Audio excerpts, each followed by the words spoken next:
Vlogmas, the one time of the year when all of your favorite creators decide they are going to post videos all through December. And YouTube's going to do that weird thing where suddenly a video gets knocked off from your notifications when a new one pops up.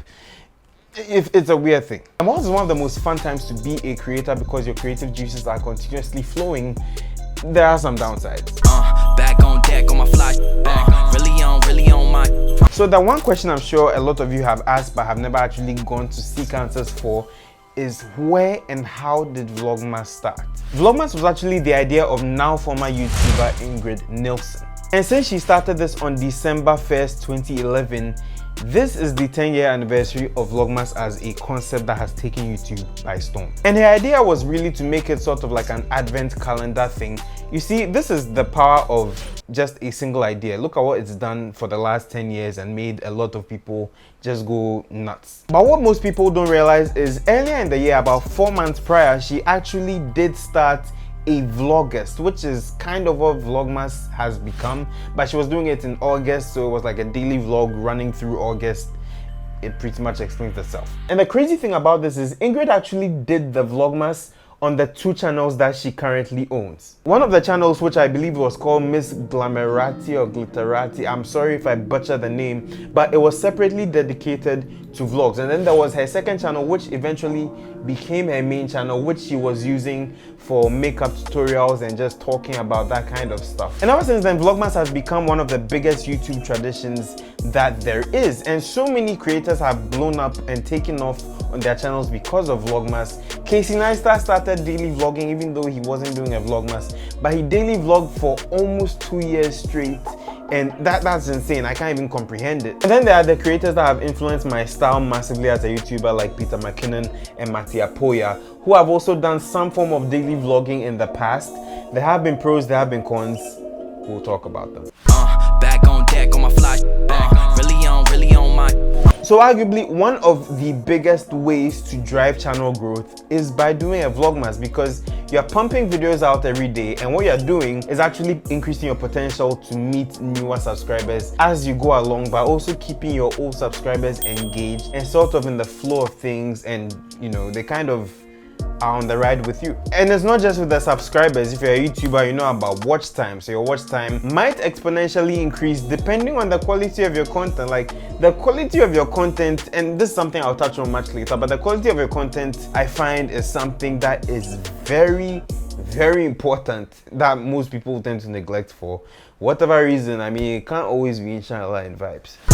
Back on deck on my fly, really on my.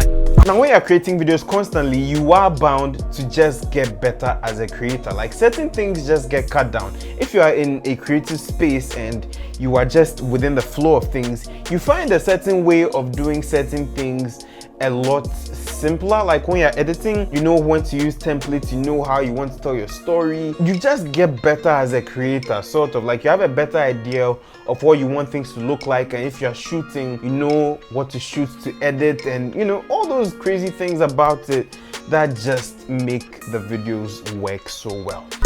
Back on deck on my fly, really on my.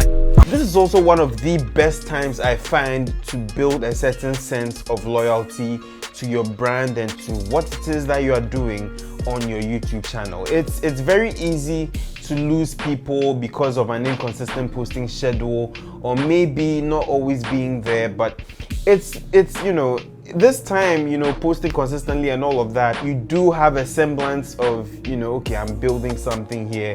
You will have people that will come back, and it won't be everybody, but you will have people coming back going like, oh, okay, this person is doing something. What do they have today? You know, you're building that presence and building a certain level of anticipation for your video that will drop in this period of time. But in as much as there are all of these benefits, this is where I say there is a serious downside to Vlogmas that most people don't exactly acknowledge.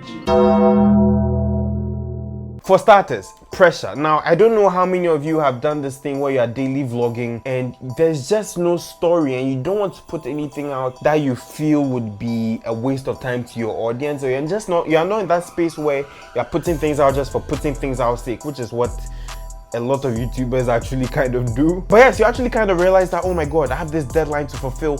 What if something goes wrong? And believe me, we are in this part of the world.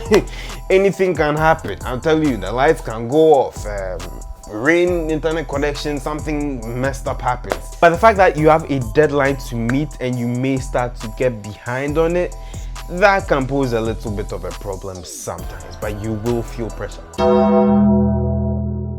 Burnout is a very serious thing, especially if you are the type of person that treats their channel like a festival.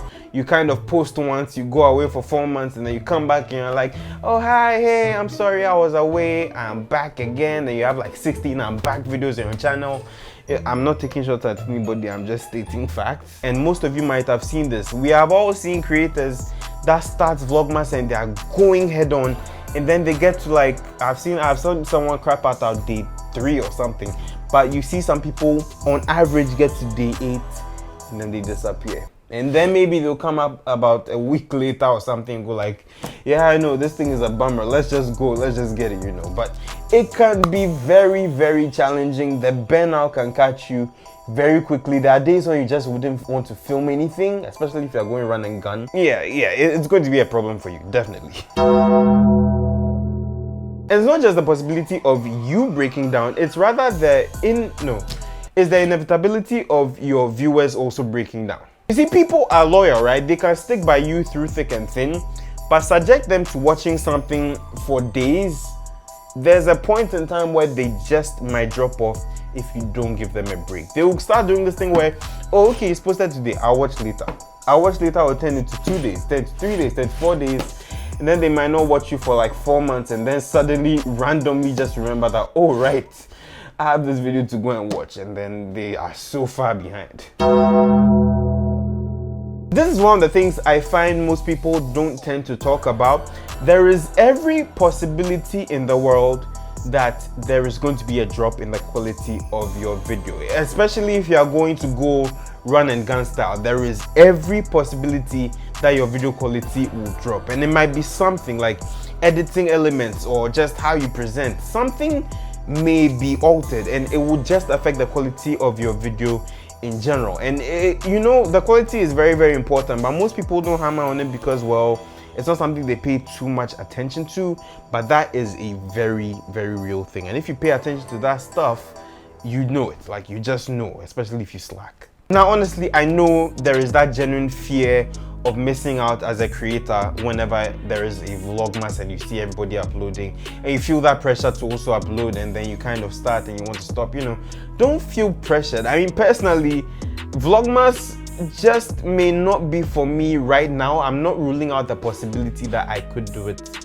some point down the road, but generally at this point, you know, you have to I kind of figure I have to be smart and judicious with how I post content, because the quality is definitely something that really, really worries me, and the production process and everything takes time, and it's not something I can do. I mean, that's actually a lie. I could actually do it on a daily basis. I'll just burn out really quickly, but there are strategies and there are ways to go about it. And personally, you can either go run and gun or you can stack videos. Now, I think stacking videos is actually the best strategy you can take to do this Vlogmas thing and not burn out as quickly as a lot of creators do. So yes, whilst I am not committing to doing a Vlogmas this year, I can tell you that I have put myself on a December challenge of sorts.